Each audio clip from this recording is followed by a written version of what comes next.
I want to start introducing Chris Trottier, who's going to help me with my presentation a little bit today. She's been working with me as a co-designer for about 5 years. And I'd like to start by also apologizing, first of all, to the translators, because I tend to go really fast, and because I always just want to cram so much into an hour. But if you can't keep up, feel free to just make up stuff, and it might be better than what I'm saying. Who knows? Also want to apologize for the title of this talk in the description, which I know was kind of hopelessly vague. What usually happens every year is GDC, they call me up and they say, we want you to do a talk, and I say, okay, and then a week later they say, what's your talk about? And so then I think about it for a while, and I get a rough idea of what I'm going to talk about, and then I give them some kind of generic title in that area. That's what usually happens, but this year was different. This year when they asked me what I was going to talk about, I just flat out lied. So I'm not really going to talk about the future of content. I'm really more, in fact, going to talk about a possible future of content. You know, it seems like the theme that I'm coming away from this conference with so far is that the next generation titles are going to be incredibly expensive.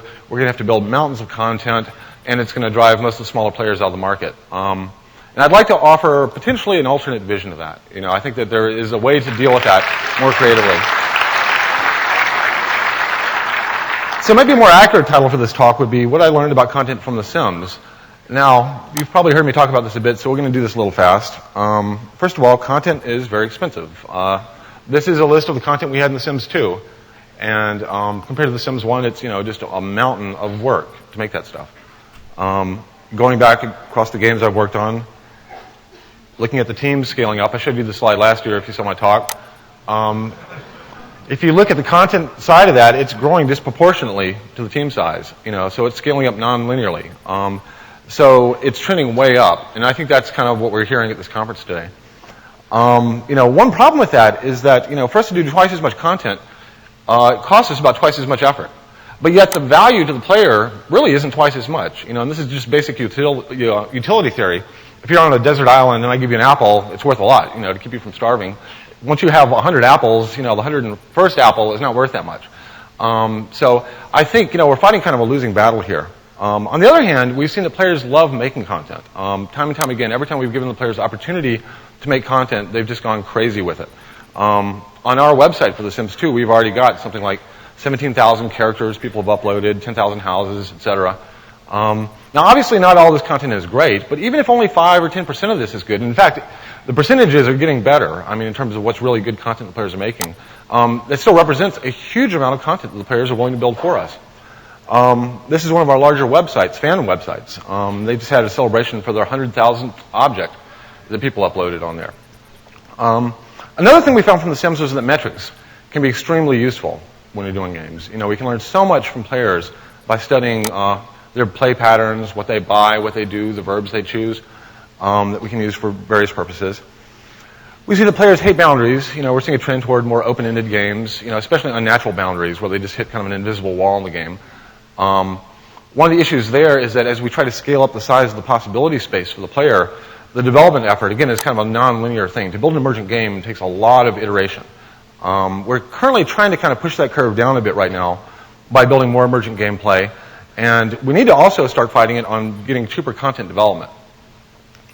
I think there's kind of this inbuilt assumption that the amount of value that a player gets from content is probably a function of the quantity and the quality of it.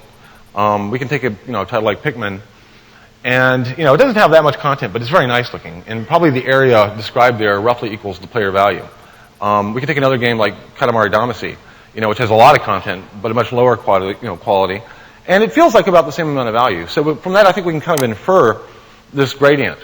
That we're kind of currently, when we think about the amount of content that we do in a game, we're falling somewhere in this gradient in terms of how much value we're providing to the player. I think this is missing a very important dimension, though.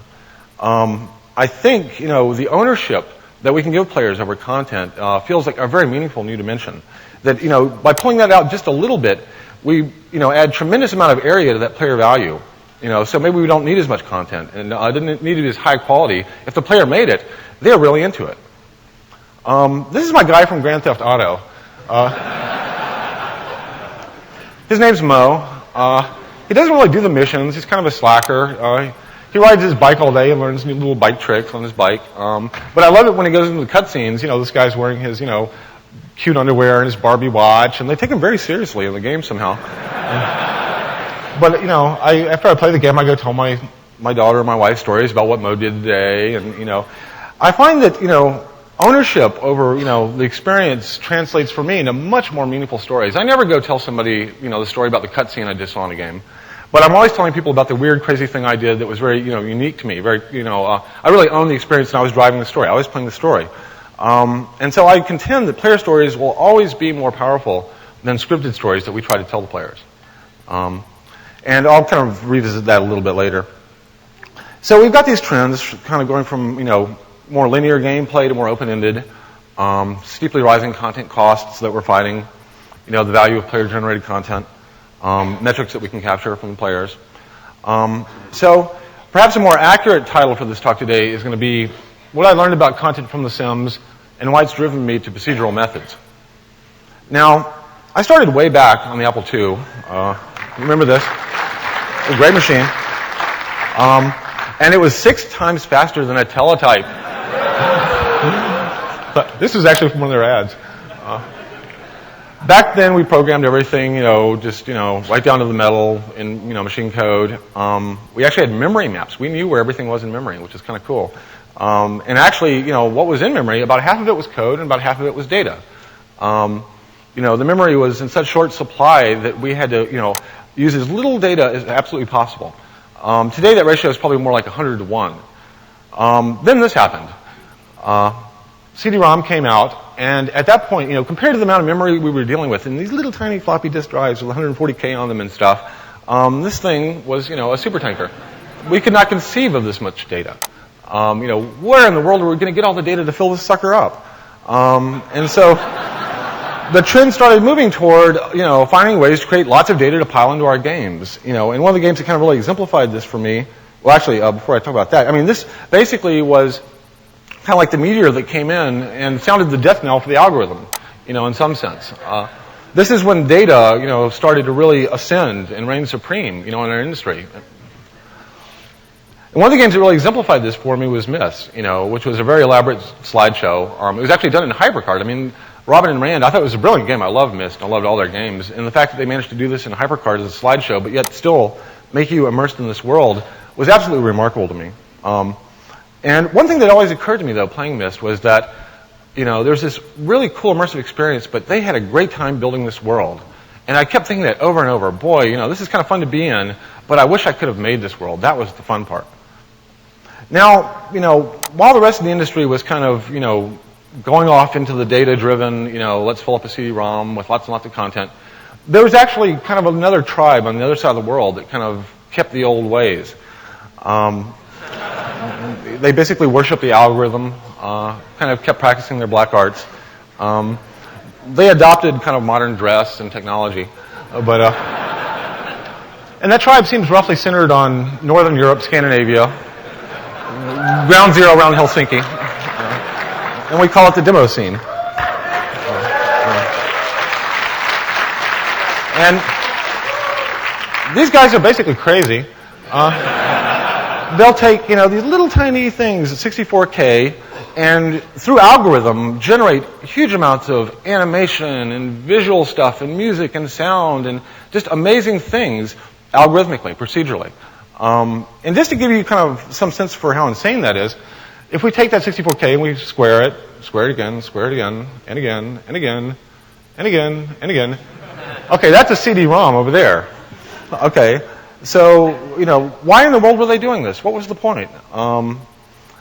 They actually evolved out of the cracking community. They would crack games and then kind of sign their name, put a little screen at the front saying who cracked the game because it was kind of a little competition they had. And then eventually they got more animated, more elaborate visual. Eventually got very cool, and if you haven't seen any of these, I really encourage you. And then they have these rituals. They get together and practice their black arts together. And anyway, I just kind of found this just incredibly inspiring over the last few years. So, probably a more accurate title of this talk is what I learned about content from The Sims, why it's driven me to procedural methods, and what I now plan to do with them. Okay, so the first thing I did was recruited an elite team of developers skilled in the old ways. No, a slight tangent here, sorry. My daughter was 5, many years ago, and I decided I was going to get a really nice telescope and a really nice microscope, and I could find a telescope everywhere, all these different science shops, nature company, places like that. And I went to go look for a really good microscope, and I couldn't find one anywhere. And it really surprised me because, I'd used a really nice, stereoscope in school, and I really loved what you could do with these things. And this is just kind of, Will's personal information you might find valuable. Really, if I had to pick one of the two, I'd pick the microscope. Especially if you're a kid, these things are so cool to play with. And I'll tell you what you get, because now we have eBay. And on eBay, you can get these things very easily, whereas before, it was like a real treasure hunt to find one. You basically definitely want one with stereo and lighting, overhead lighting. And they come in two types. They come in low power and high power. And you want the low power. As counterintuitive as that sounds. You'll put your hand into this thing, and you'll spend an hour just obsessing over your hand, and it's like a religious experience. But anyway, back to our story. So we recruited this elite team of developers. Then I put them in a state-of-the-art hidden development facility, and started working on this thing a little while back. Now, what I'm going to show you today actually is a little bit of the results of what we've been working on. Normally, I don't really do demos, but actually, I really wanted to demo this first to this community, just because I feel so much affinity for this community, rather than like an E3 marketing type thing. So what I'm going to show you, first of all, is very unfinished. It's kind of held together with, baling wire and duct tape. Got a long way to go. But I think, I can show you enough of it to where you'll get some sense of why I'm excited by procedural methods. And I think it is relevant to kind of, what people have been seeing at the conference here today. We're calling it Spore. And that's where we're going to move over to this screen here.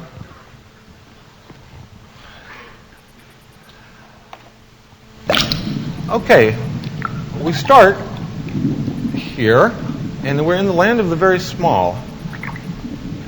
I'm actually controlling this little guy around here. This is basically cellular scale. We have some fluid dynamics. This basically is a very analog fluid version of Pac-Man. So basically, I'm trying to eat these little dots. These little bad things chase me. Certain ones, like these guys, can kill me too. That's bad. I have certain abilities in this world, but this world is pretty much entirely procedurally generated. Now, the abilities I get from this guy, after I eat enough little of these food pellets, I get to lay an egg. So that little yellow thing is my egg. I now actually get to go to the next generation of the guy. I can click on the egg and go into an editor. If we could bring the lights down just a little bit, if that's possible. So here's a little editor. I have very simple parts that I can kind of build for this guy. I have mouthpieces that influence what I can eat. I can either eat filter food, or I have a proboscis I can poke into things. I have different movement methods, flagella, cilia, little jet, and weapons, like neat assists, spikes, whatever. So I'm going to take a little spike here, put it on the front of the guy, and then go back into the game. And I've actually modified this guy's abilities now. So whereas those brown things used to kill him, now he can go in and attack them. Now, I still can't go after the brown guys, but now I have a new food source. Now, I can change my movement and get faster. I can get stronger. So basically, the character that I'm controlling here is something that I've designed in the editor. Now, over time, as I'm playing this game, the camera kind of pulls out. The depth of field, kind of reses down. This guy grows as it gets more complex. I'm going to skip ahead just a little bit in his life cycle. What you're actually doing is you're playing through several generations here. And at every generation, you get the ability to go in and kind of modify it. So this is a bit later in the game. We've actually gone now from a 2D to a 3D environment. And now, rather than living in a little drop of water, we're living kind of under the ocean. Now, this entire world you see here is procedurally generated. And especially the guy, which I've created as a player. When I say procedural, I also kind of include player creating things, being very malleable in a procedural way. So, for instance, the player creates his character, but the animations, behaviors, textures are all generated procedurally. Now, this guy has a life cycle very much like the little cell guy did. He also competes with other creatures in the environment. Another thing to realize here that's kind of different is that all the creatures in this environment are coming from other players. Look around here a little bit. Swim over to those guys.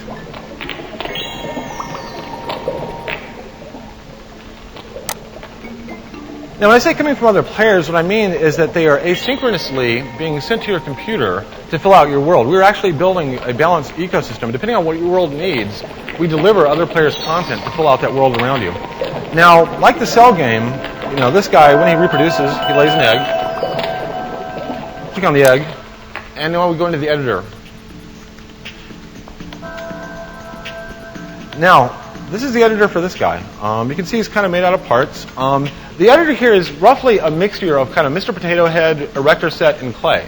I can grab the parts and manipulate them. I can even kind of pull them off, morph them. So I'll pull that off. I can grab the spine here, manipulate it. You see there's an underlying skeleton here, which gives me some clue as to kind of the internal structure of the guy. And like clay, I can roll the mouse wheel and actually sculpt him smoothly to give him his outer form.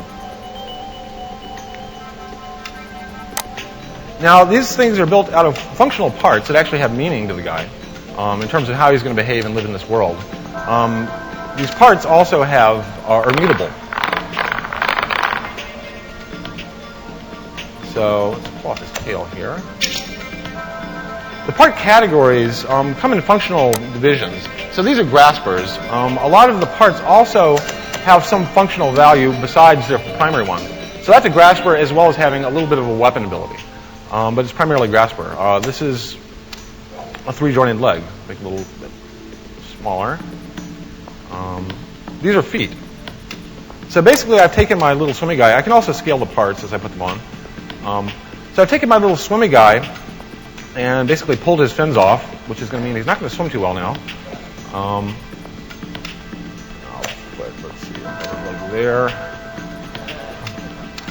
So this guy is going to be a tripod guy.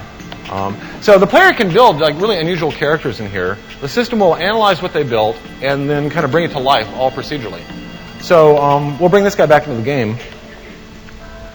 And because he lost his fins, he doesn't really swim too well now. So I'm going to actually have him kind of leave the ocean here.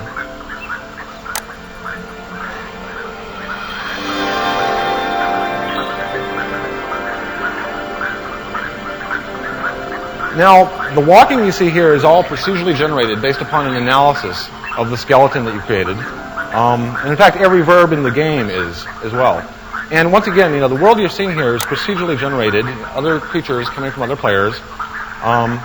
Like the other levels, this guy has to kind of survive. This guy's a carnivore, so I'm going to have him eat and have him come in and attack this guy.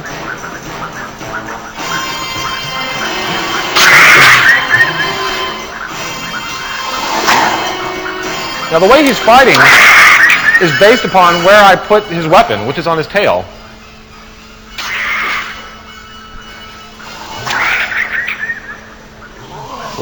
So you can see, if I'm not close enough, it won't hit. So I basically have to chase. Luckily, I'm faster than this guy. Oh, there we go. Get off my head. Yeah. Okay, so we killed this little guy. Now we can actually start eating him.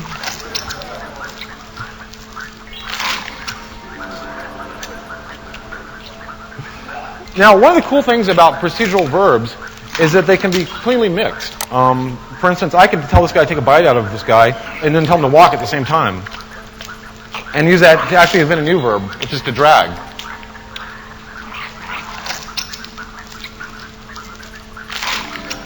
One of the real wins, though, is that whatever I've created in this game is going to behave differently. I mean, it's just going to be fundamentally different behavior than anything that you might create in the game, which is a huge win. And, oh, okay, he's a bad guy.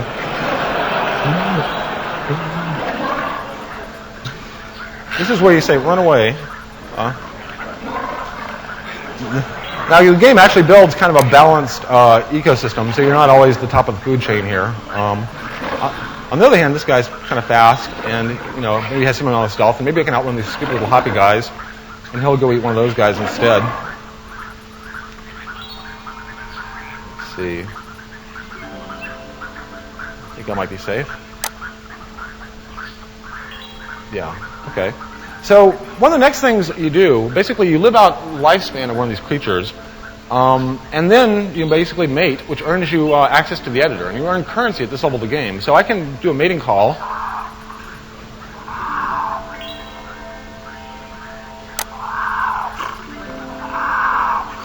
And try to find somebody to mate with. Okay, we'll see how that goes.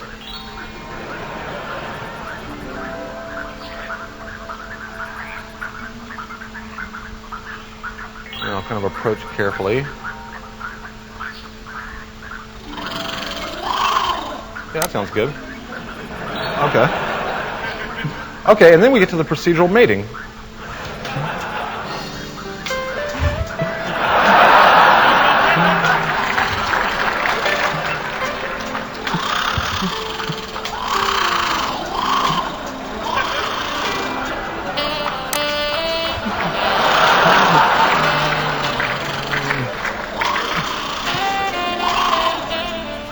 Okay, enough of that silliness. Then we lay an egg, and that gives us access to the editor, where we get to create the next generation of creature. Now, I want to give you a little bit of a sense for how open-ended this really is. I'm going to load a few creatures that we've created in the editor, just to give you a sense for how creative the player can be with this. This guy, I call him Buttface, but you'll notice he has a rather non-standard leg configuration. But still, he moves very smoothly, very realistic, very lifelike. One little kind of subtle trick we're playing with here is that people have never seen Buttface before, so they don't know how he's supposed to move, as opposed to humans. Here's another one. Now, all the ones I'm showing you here are actually running the exact same script. This guy's got kind of a large head. I call him Tweety Bird. He's kind of like an SUV, or this is the Ford Explorer, like whoa.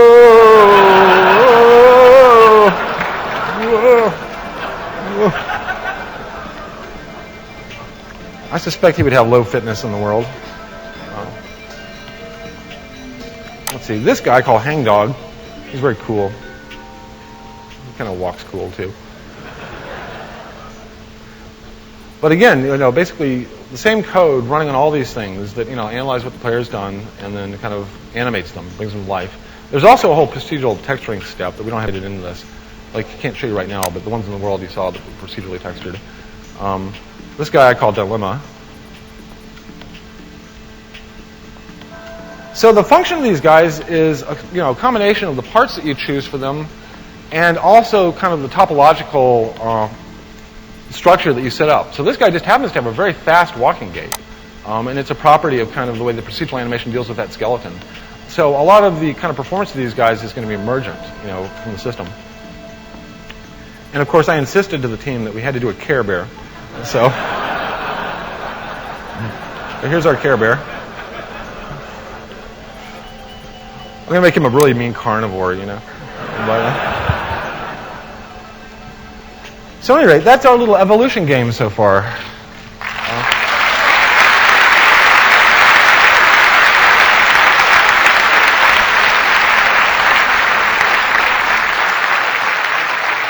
So one of the things we want to do with this editor here is to make it a toy. It's in line with the gameplay. When people were playing The Sims, they had to go out to a separate place, download a tool, do something with it, then upload it to a website.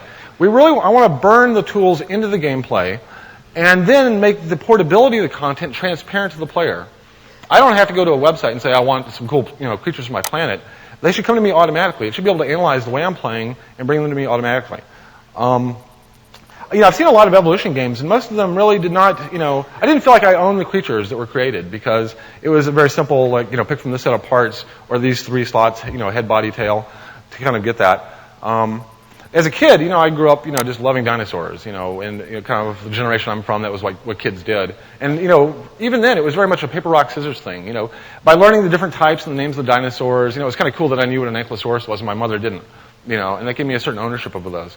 Today it's more likely something like Pokemon. These things, have very elaborate rule sets and structures that kids learn, and then, they feel some sense of mastery over these things. Now just imagine if they could create them, from scratch, and that's kind of what we're trying to do. Neopets as well. One thing that actually is amazing is that as you start giving these things properties, you start naturally mapping narrative into them. Going back to Care Bears, for a second. They were, I don't know how many of you know, but they were originally just greeting cards. They were invented by American Greetings for greeting cards. If you're feeling bad, you give this Care Bear card. Or if you're feeling, this way, you give that Care Bear card. They had very specific properties and specific friends and little superpowers and stuff. They're actually web apps. Right now, I filled out one of the little psychology apps that tells you which Care Bear you are. It turns out I'm Funshine Bear in the bottom corner there.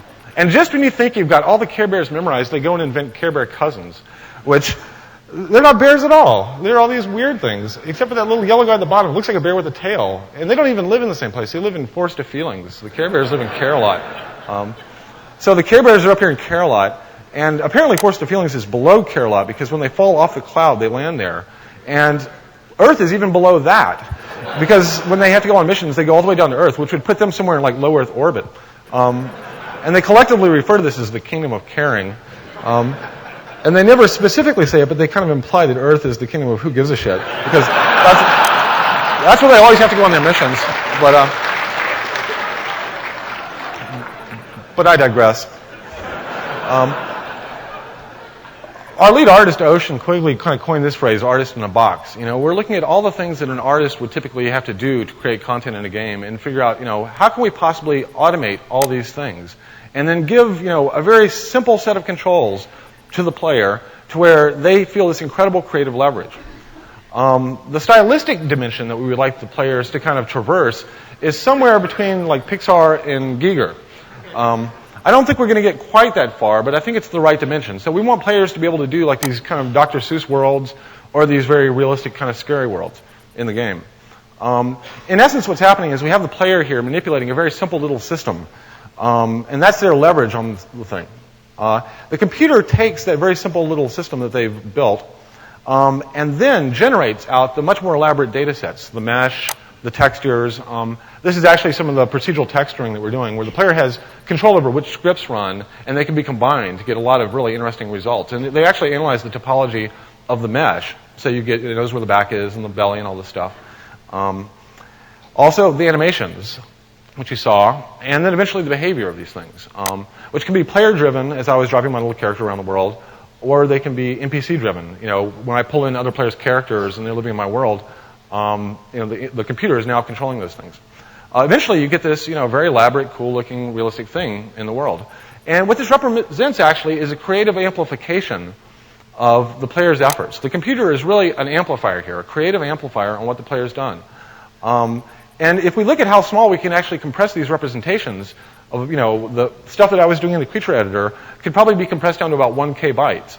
In memory, with animations and textures and all that stuff, it's more like 5 megabytes. And so that's something like a 5,000 to 1 compression. Now, that buys us a lot of things. First of all, it gives the player the tremendous leverage creatively. It means that we can store a huge number of these things in a very small database. So even if you don't have a network connection, we can give you a little database, on the CD with your game that contains tens of thousands of these things already if you're not connected to the net. It also gives us very low friction for moving these things. They're very cheap to move around from player to player, peer-to-peer or server-host. And also, the same things that we do to give the player leverage are almost the exact same things you would want to do to build a generative system. The computer can be playing with those knobs just as well as the player.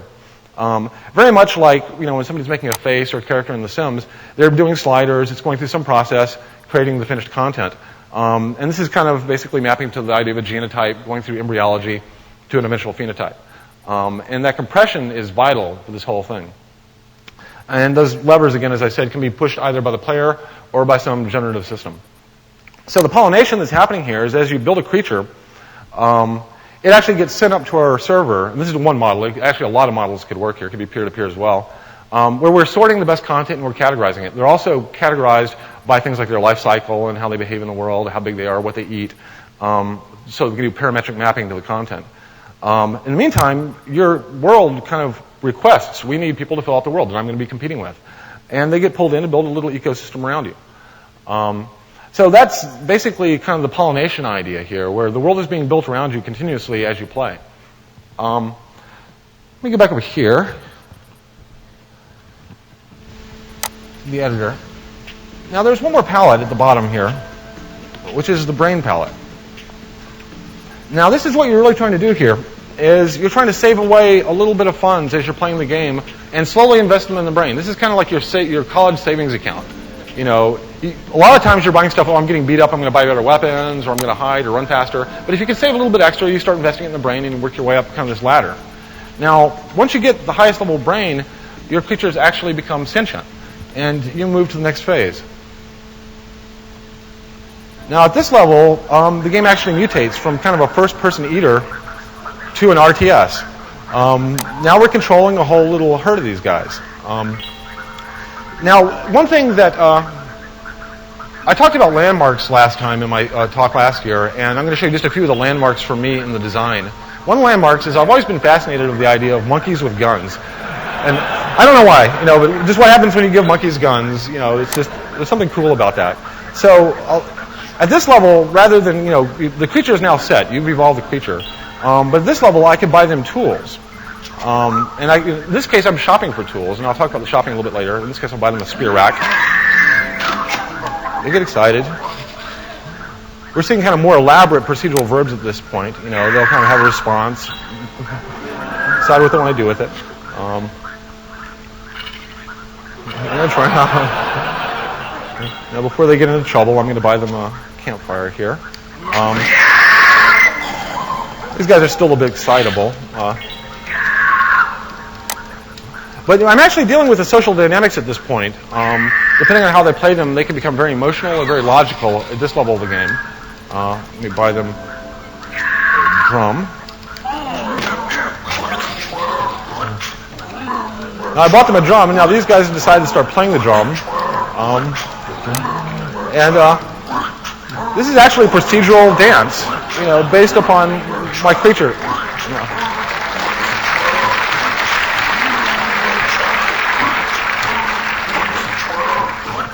So at this level of the game, you're playing it kind of like Populous or something. I'm buying them tools. It's influencing what they can do. I can control groups of them now. I'll send them out on hunting parties. And I'm, in fact, competing with other tribes.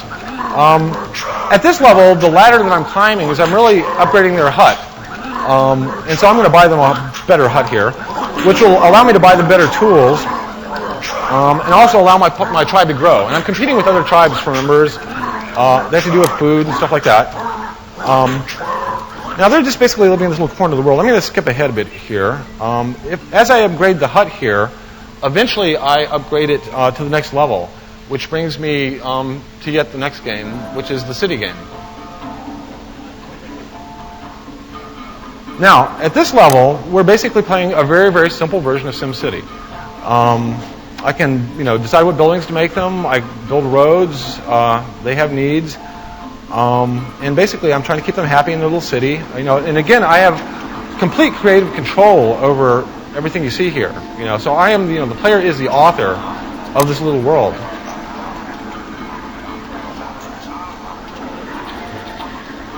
Now, like the tribal mode, we have a shopping thing here. Now, the shopping is populated actually, again, with other players' content. So if I don't feel like building something, and I see something really cool that another player's made, it'll try to learn the style that I'm using and try to populate my shopping catalog with things in that style. And then I can pick them here and then buy it. Or, if I see something I want to modify or I want to build something from scratch, I can actually go into the building editor. And we're trying to make all the editors in the game feel very, very similar. This is using similar kind of morph block stuff. Basically everything in here has like a handle, and I can kind of play around with it, shape it, like these little. We have categories, from very platonic solids that have certain handles on them.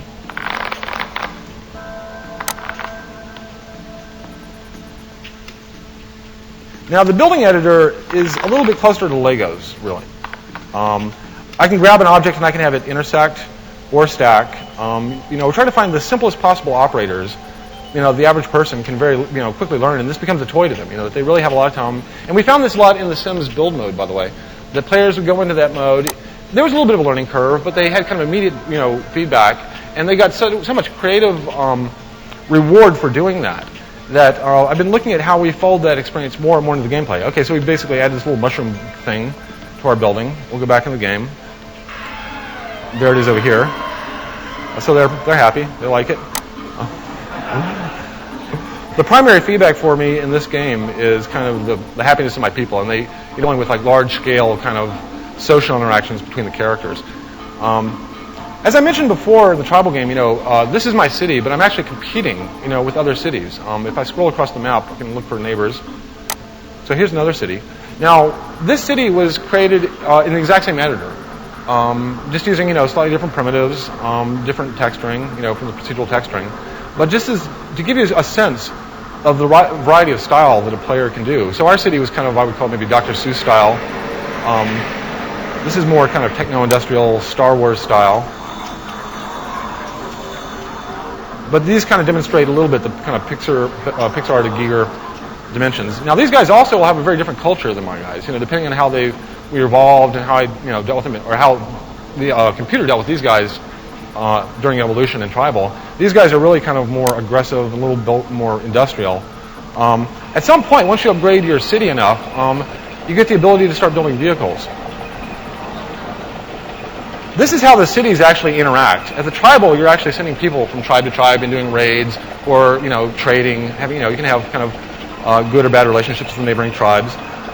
At the city level, we basically have kind of three ways to capture or ally with another city.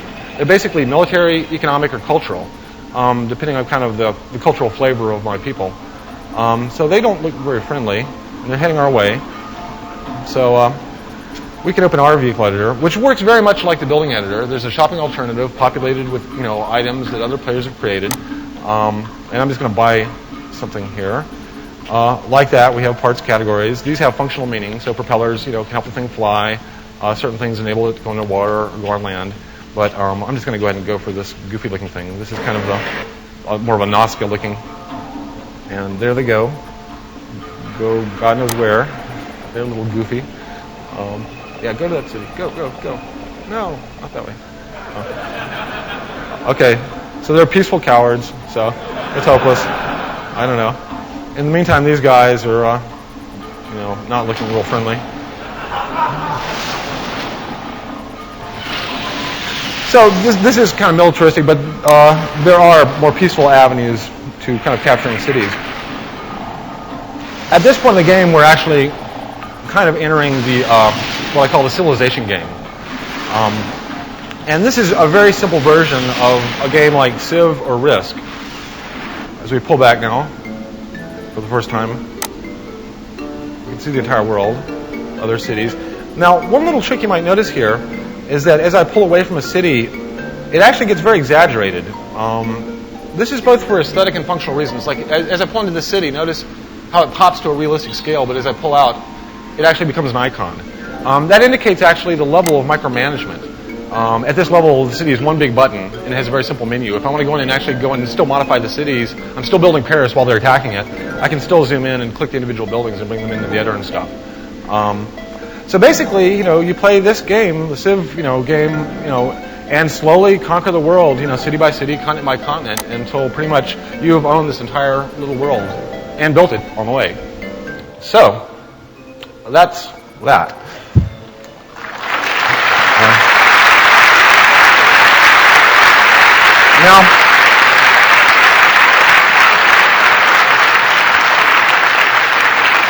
Now the next, let me just bring that down just a bit. Now, in this part of the game, we're dealing with a different type of pollination. As I mentioned, we have a buy mode in a lot of these levels. And here we're taking other players' content, trying to map it parametrically to your playstyle to populate your buy mode. Then, you might choose to buy one or actually build your own. When you buy something, though, we're actually using that as a positive feedback on what was in the database. So we're continually resorting the database on the top end, trying to discover the best feedback based upon how many players actually used it. And so there's continual sorting of all the content that we're accruing in the master database. At this point, you can see this game actually has some similarities to Wario Incorporated. In some sense, I wanted this to be an homage to all of my favorite strategy games. And I know it's kind of like one of the rules of thumb in a game is don't mix genres. And so I've always wanted to break that rule really badly. So, we basically have kind of the tide pool level, which feels very much like Pac-Man. That was kind of what I, Evolution, which is like Diablo counterintuitively. And I say like Diablo because it's kind of like you go into this world and you hack and slay monsters, and if you make it out alive, you get to go back to the village and buy better armor, better sword, and then go out back and fight better monsters. And that's kind of the dynamic that you're going through when you're going to the editor, living through a generation, and then going back. The tribal level, really feels to me like Populous. I wanted it to be kind of an homage to Populous, which I loved. SimCity, of course, I had to. And then Civ, which I always loved, and I wanted the top. But I wanted it to be a very light game experience compared to what most of these games have turned into. I wanted it to be about 20% of the best of SimCity, or 20% of the best of Civilization. Because I, as a hardcore gamer, just don't have the time to invest in these games nowadays. I find myself spending a lot more time playing my Game Boy. I'd much rather have a lighter experience that distills all the core elements out. And so I'm fully expecting about 40% of this experience to be really aesthetic. That the player spends a lot of time just kind of building a creative world, and for them, it's part kind of light gameplay, but still very open-ended, very interesting strategies, but very understandable, simple systems that anybody can kind of pick up and play like they can play a Game Boy game. For every level, of course, we have an associated editor that becomes kind of the main thing that you're interacting with, at that level. And really, I did not want to put the player in the role of, Luke Skywalker or Frodo Baggins. Instead, I wanted to put the player in the role of George Lucas or J.R. Tolkien or Dr. Seuss or whoever. I wanted the player to feel like, they had built an entire world, going through these different levels. I'm going to talk just a little bit about the story, just to deflect the issue, because I don't have enough time today to really go into the depth of it. But more recently, I've been thinking of story as really a side effect or a property of interesting experiences, not a prerequisite. So many games that had no story where I went in and had a great story. I don't even know what the story of Grand Theft Auto was, but my story was really fun. I had a great time, and it was very, relevant to me. I own that story, and I know it wasn't, Star Wars or Hamlet or anything, but still, it was my story. I think we use the stories as a filtering process on our experience. They emphasize the causality of a situation. If you look at a movie, the director has the opportunity to show you exactly why this guy got upset and kicked this and broke his foot, And we don't necessarily have that level of control, from our side, but the player does. The player is always there, having the experience happening to them. Also, stories are very useful for portability, communication. It's a way for us to take an experience that we've had some other place, some other point in time, convey it to somebody else. And then also, in some sense, a compression and abstraction, where we can get general kind of lessons that we might apply to other situations. Even though the stories don't exactly match, we can abstract up the story to kind of schema learning. And I mentioned this actually last year a little bit. Robert Louis Stevenson, when he did Treasure Island, the first thing he did was draw a map of the island. And then his eye just roamed that map, kind of imagining all the things that could play out. And in some sense, the story just kind of emerged to him. So let me go back over here.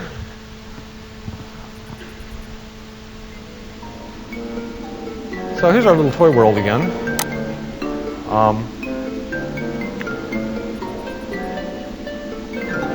Now I wanted this to feel like a very clock-like toy world. So you'll notice it actually is very exaggerated, but in a kind of a stylistic way. I'm going to go back to our little city here, see how they're doing. I think we have a crater where that building used to be. In the vehicle editor, there's one more slot that over time we could eventually unlock as we're playing through the game. We started with ground vehicles, water, air, underwater, and at this point, I can now buy what we call the UFO. And I'm just going to buy a stock one. I could have brought this in the vehicle editor as well. Now, this basically becomes your Swiss Army knife at this point. This becomes the representation of all your kind of tools and abilities in the game. This guy is very fast, very mobile. He can go anywhere on the planet in no time at all. Now, there was another landmark that really kind of inspired me at this level. Just a little short side story here. There was this show I used to watch as a kid all the time. It was called The Mutual of Omaha's Wildlife Kingdom. How many of you saw that show? Oh, yeah. So it had Marlon Perkins and this other dude, I forgot his name. But they would go around, every episode was them saving some wild endangered animal, or studying it or something. But what I loved about the show was that every week almost, the way that they chose to solve the problem, their environmental problem, almost always involved a high-powered tranquilizer gun and a helicopter. And so I'd watch the whole show just for the scene at the end where the guy's in the helicopter hanging out, trying to get, going through the herd, nabbing the guy. So that was something that I really wanted with my UFO here.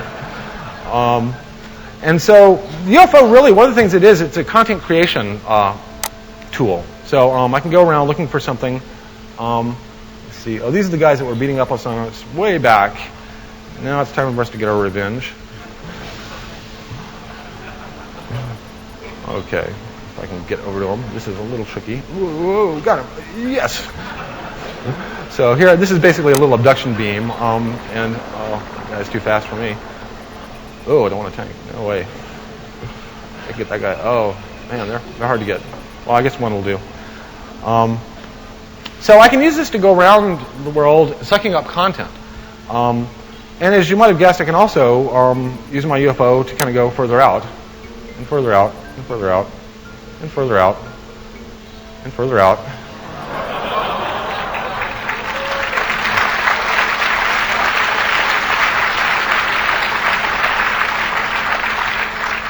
So here's the local solar system.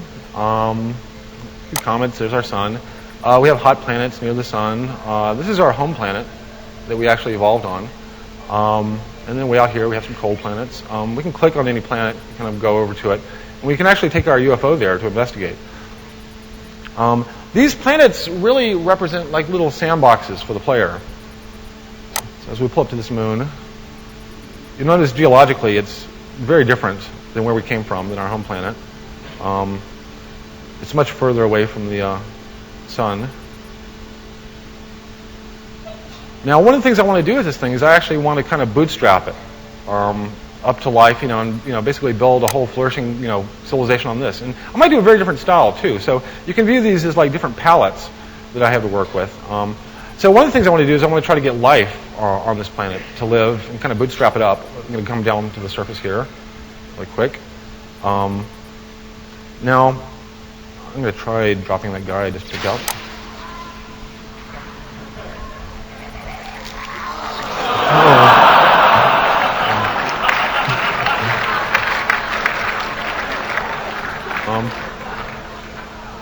Can anybody tell me why that happened? If we can bring up the volume a little bit on this machine. Yeah, that's good. So we had a little problem there, and we have no atmosphere. Okay.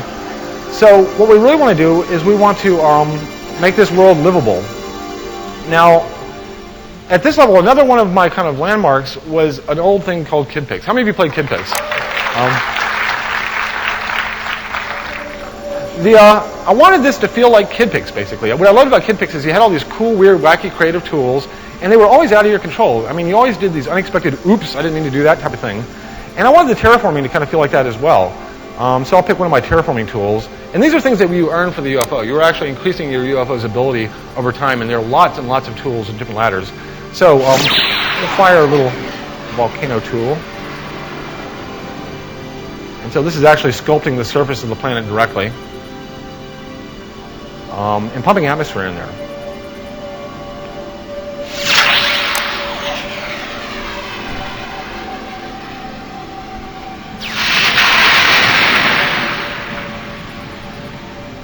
Now, over time, these will actually start developing a thicker and thicker atmosphere on the planet.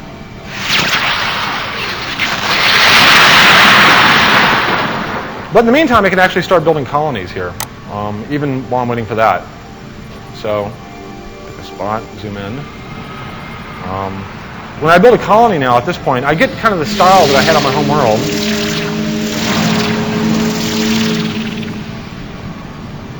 But it has a bubble over it. This, by the way, is also what I would get if I were to build, at this point, a city underwater. So at this point, this level of technology, I can start colonizing the oceans on my home planet, and they would have bubbles as well. Now, this kind of takes a while. Now, once I terraform the planet, I won't need to build bubble cities, and I can actually build very elaborate kind of colonies that are earning me money to help me upgrade my UFO. That's kind of the real loop going on here. We have a little cheat here. This is at the very high levels of the game. You'll eventually be able to afford the what we call the Genesis device. So this will very rapidly, if you notice the ground texture,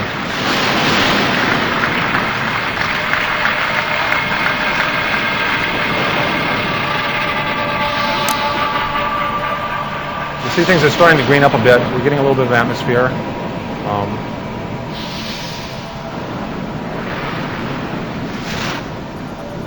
As the storm clouds pull back a bit.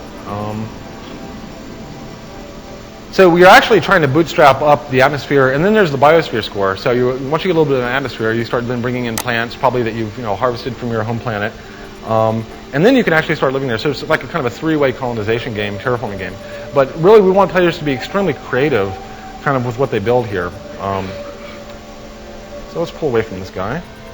So now it's kind of green. That's a happy little place. Now our guy's there. So everything's good. As I mentioned, the UFO has a lot of different levels that you can advance on, the different tools that you add. One of the more expensive things that you really have to kind of work in here for a while and build some usable colonies, earn a lot of money, but eventually you earn the interstellar drive. And so we pull out again.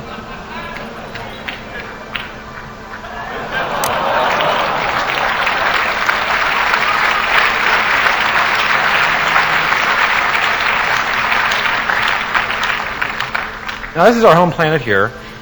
We call this the stellar zoo. In fact, we want to have all the real things that you would see in space.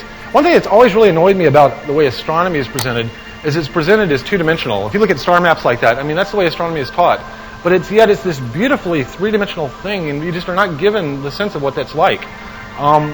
We have these beautiful images from Hubble, and we're never given any context for how big they are, where they live, how frequent we see them in space. And I really wanted to, at this level, give a player a real sense of what it feels like to be out in the galaxy. So we have things like black holes back here. We have planetary nebula, and this is basically an old supernova shell. These very bright stars are like blue giants, and in fact are going to go supernova fairly soon, so I have to kind of stay away from those. So there's actually a terrain here to this. This is a Missum nebula back here, where new stars are formed.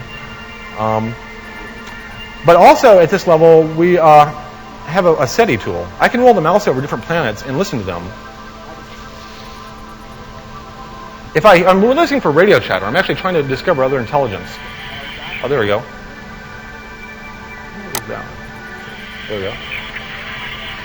Yeah, it's in an alien language, but I now know that there are aliens living there. So we can go visit that star now. So this is a different system that we're in. Looks like they had a little accident or something here. This is another race. Now this is the point at which I am overtly browsing other players' worlds. Okay, so this entire world was created by another player, and now the computer, it's downloaded to my machine. And I want to emphasize this is asynchronous. It's not a simultaneous multiplayer game. I download it from the other player, and the computer takes over control based upon the personality sliders that the other players kind of set for it when they evolved it. So let's go visit these guys.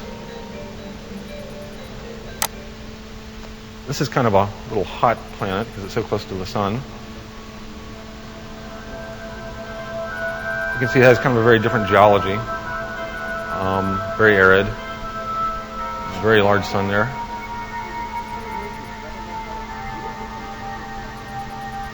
So we have a big city over here. We'll kind of approach slowly.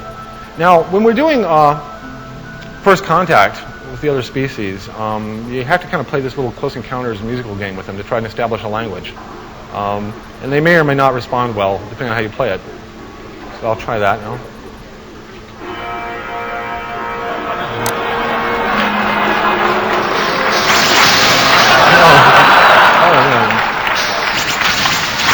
Okay. But luckily we have defensive tools as well.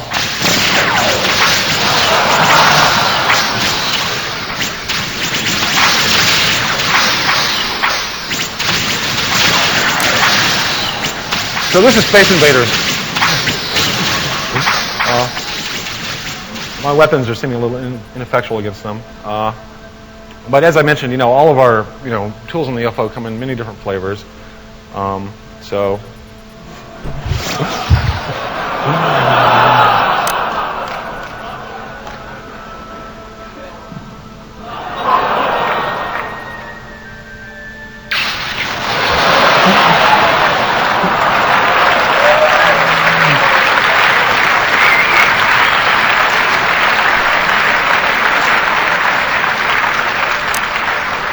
So there go our friends, and there goes my reputation as a non-violent game developer. But we had made a new ring. It was a nice crafts project. So I'll just pull out to here. We're going to leave this place. There's nothing more to see here. move away now. Okay, so at this level, the space level, we actually want to build a set of metagames around, basically my favorite genres of science fiction. Each one of these is going to be a metagame at this level. Starting with something like War of the Worlds, kind of an adult supervision, Peacemaker, Day of the Earth Stood Still type scenarios. Uplift, where I go to worlds that have just primitive creatures.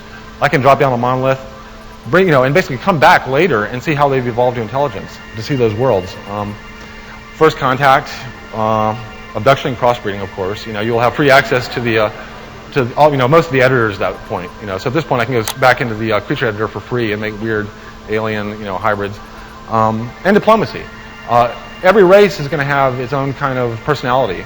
We're actually using the Star Trek races as kind of landmarks, making sure that we get, with the smallest number of dimensions, we can clearly distinguish between all these races, so that when I go up and interact, like the Klingons versus the Borg, or my versions of these things, that they should behave appropriately with each other. They don't want to fight or trade or just be good friends and share, cool ideas, whatever.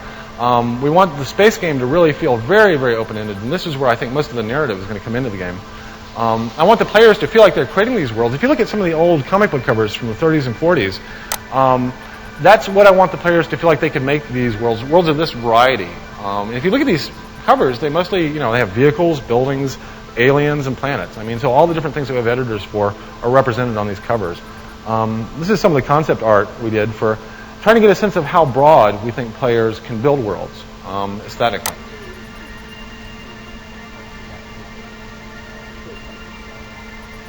Now, the pollination at this level is that we're actually doing overt browsing.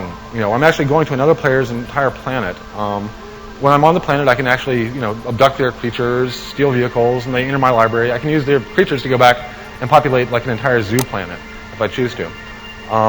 So really, we have these different levels of gameplay, and the overall structure of the game now is that of a T. That we're going up through evolution through all these different levels, and then we have these very broad set of metagames above it at the space level.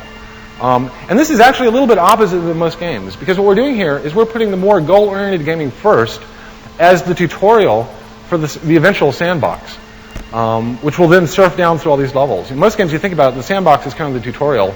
That's where you learn to play the game, and then you go play the real goal-oriented game. We're using the goal-oriented game to basically train you to use all the editors and to teach you the simulation dynamics at every level, so that by the time you get to the space game, you can kind of fractally surf, both horizontally, from planet to planet, and vertically, from like city to civ to tribal. So eventually, with the players creating all these different worlds here, pull out a little bit more.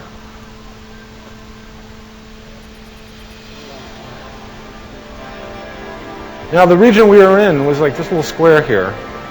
I think we can actually create a whole galaxy here of, tens, hundreds of thousands of worlds that the player can visit and interact with and kind of make up their own game along the way. This was, you might kind of notice this was an idea I've had a long time ago was Powers of 10. I've always been a big fan of the Eameses. But I never in my mind could figure out a way to kind of roll this into a game and actually make it all add up. More recently, I started working on a SETI game because I was very fascinated with the SETI and astrobiology programs. One thing I noticed at some point, though, was that the interesting terms of Drake's equation, and this is the equation about, a galaxy has this many stars and this percentage of them have planets and this percentage of them have life. The terms in that equation map very neatly to the different powers of scale. And so at some point I rolled the two up, the SETI game and the Powers of 10 thing. This is actually one of the first design doc, which Wired about a year ago asked me to do a page for them. They said, we're doing an issue on life, and will you lay out a page for us? And I said, sure, can I do whatever I want? And they said, yeah. And I just sent them this. I didn't tell them what it was. And they published it last year. So the design docs have been out in Wired for a year now. So it's a very simple player story here, and we needed a way to kind of, compress this whole idea so that people can comprehend it, is that the player is going from bacteria to a galactic god, and that we're kind of basically trying to, replay, the complete history and future of life, which it's hard to come up with a really kind of catchy marketing line for that. If anybody comes up with one, let me know, please. Now, the hub that all of this revolves around, and I haven't had much time today to go into the details, but the hub this really revolves around is compression, as I mentioned. The compression gives us tremendous leverage for the player to make them creative, which is a huge win for the player.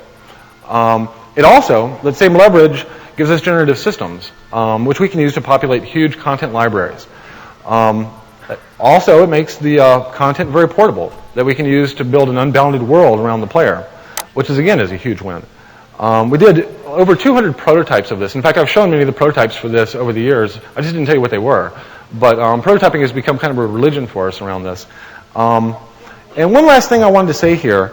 As we were working on this game, a lot of the games I've worked on, I've always hit obstacles, usually trying to, to convince other people it's a good idea or be sellable or whatever. When I look back on this idea, the biggest obstacle I truly had was making myself believe that we could build a game. It was my own imagination was the biggest bottleneck. Once I truly believed that this game was buildable, it proved to be actually quite easy to to persuade the rest of the of my staff and the executives and everything that we could do it. So I'd encourage all of you, if you've got like some totally weird idea that is just so far outside the box that you think, there's no way that would work, go back occasionally and revisit those ideas because, you just never know, where they might lead to. And last thing is I can't talk about this again until E3. I'm sorry. I got special permission to talk about this today here, but I can't say a word of it outside this hall after this until E3.